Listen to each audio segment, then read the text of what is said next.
Hey there, Bob from Oregon's Constant Garden. Welcome to the OCG Fam Show to you, my YouTube buddies. What's going on? Let me know in the comments and we'll talk about it after the show. But right now, let's just get into the show. I think Billy Idol said it best when he said more. It's good advice in bloom. It's good advice because you want to push as hard as you can to get the ultimate expression from your plant, if that's the way you roll.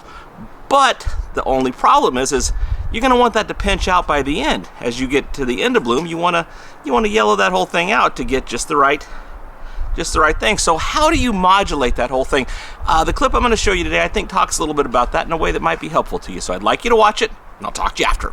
So I guess when I backed up 10 days or stuff, what I was getting at is at the end of this process in bloom, we're going to be backing off on nutrition.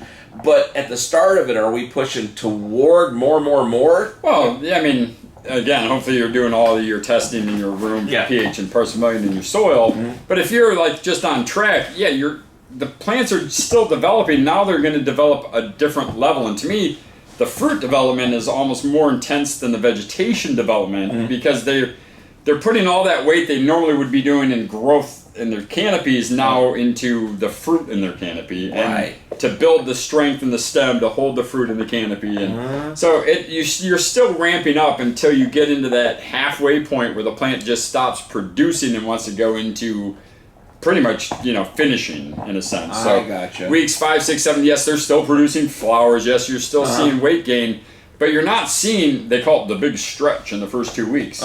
Once the big stretch is over, which is them just growing to the shorter light cycle, the different color spectrum of light, once they acclimate to that and their flowering cycle has triggered, they literally just go into weight-bearing development. And that's what their whole focus is on. How much oil can I produce? How many trichomes can I put on here? And how much weight can I put in the flower?